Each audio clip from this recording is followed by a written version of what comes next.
নমস্কার, আমি আচার্য প্রশান্ত গোলদার। এই মায়ের পুজো দিয়ে আপনাদের উদ্দেশ্যে ছোট্ট একটু ভিডিও করছি। আমার মনে জেগেছে আজ স্বয়ং রামকৃষ্ণদেবের সম্বন্ধে বা তার শিষ্য স্বামী বিবেকানন্দ অর্থাৎ নরেনের সম্বন্ধে দুটো কথা বলি। দেখুন,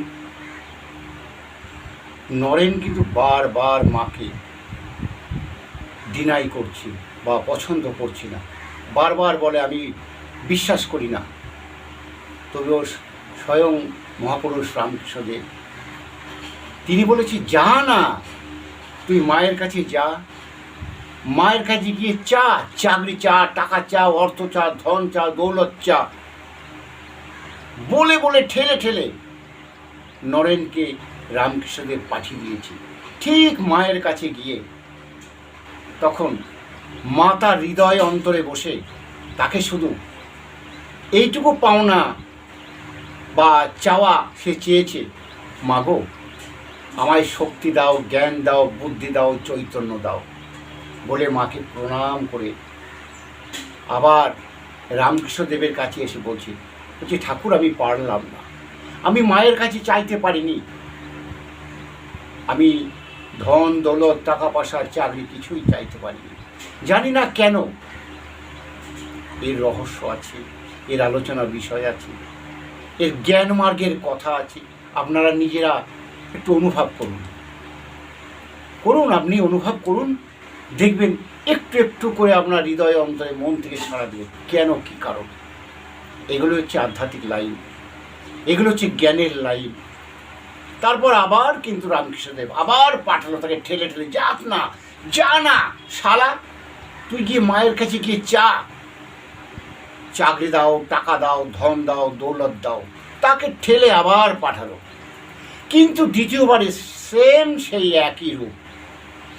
দরজা খুলে মায়ের কাছে গিয়ে যখনই বলেছি, মা আমায় চৈতন্য দাও, আমায় জ্ঞান দাও, বুদ্ধি দাও, বিবেক দাও, আমি যেন তোমার সাধনা করতে পারি, তোমায় যেন ভালোবাসতে পারি বলে মাকে প্রণাম করে চলে এলো। আবার এসে ঠাকুরের কাছে বলছি, ঠাকুর আমি পারলাম না, আমি চাইতে পারলাম না, কেন আমি জানি না। তখন রামকৃষ্ণদেব বলেছিল, শুনেছি যে তুই বইয়ের একটা পাতা দেখলে একদিনেই তোর মুখস্থ হয়ে যায়, মনে রাখতে পারিস, কিন্তু ওখানে গিয়ে ভুলে গেলি কেন? এটাই তো আমিও বলছি, আপনারা এটা নিয়ে ভাবুন, চিন্তা করুন, একটু একটু করে এই হৃদয় থেকে প্রশ্ন করলেই এই হৃদয় উত্তর বলে দেবে। এটা হচ্ছে সাধনা মার্গ। তাই আমি বলে দিতে পারি, কিন্তু আপনাদের কেন বললাম তাতে কী হবে জানেন? আপনাদের ঈশ্বরের প্রতি প্রেরণা, দুঃখ, কষ্ট, মায়া, চিন্তা ভাবনা এই হৃদয় অন্তরে ভাসবে, যার জন্য বললাম। এটাও একটা চালাকি করেই আমি আপনাদের মায়ের লাইনে পাঠাচ্ছি, মায়ের সাধনা করবার জন্য, মায়ের চিন্তা ভাবনা করবার জন্য। দেখুন, এই শাস্ত্র জ্ঞান চৈতন্য শেষ নেই, এও একটা সাবজেক্ট, এও একটা গ্রহচক্রের বিষয়।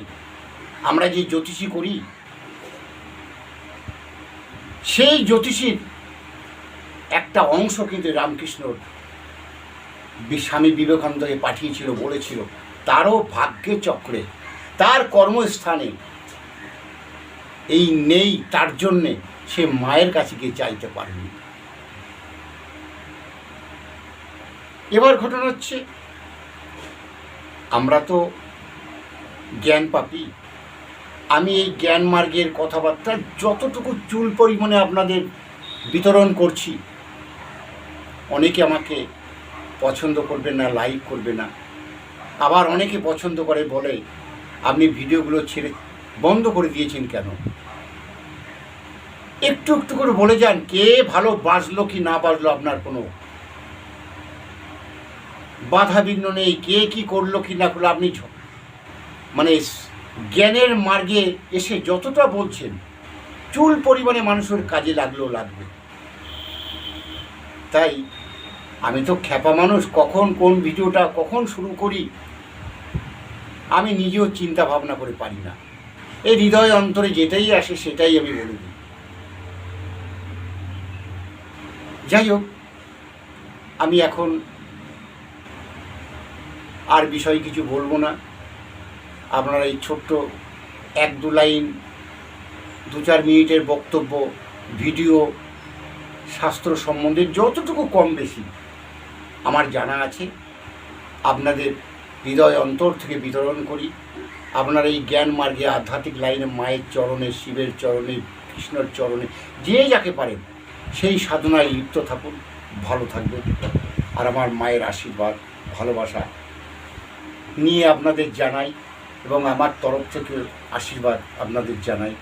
আপনাদের পরিবার, সন্তান, আপনার বাড়ির শুভ কামনা করি, আশীর্বাদ করি। মায়ের কাছ থেকে আশীর্বাদ নিয়ে আপনাদের আশীর্বাদ জানাই। যদি কারোর ভালো লাগে, আমার সঙ্গে কোনো বিষয় জানতে চান, কোনো বিষয়, আপনার কুষ্টি বিচার, গ্রহগত ব্যাপারে যা কিছু জানবেন আমাকে ফোন করতে পারেন। নিঃসন্দেহে আমি অত পিচাস নয়, আমি অত অভদ্র নয়। দেখুন, মানুষ সঙ্গে মিশলে, মানুষ সঙ্গে কথা বললে একটু অনুভব করা যায়। তাই আমার ফোন নাম্বার দেওয়া রইল।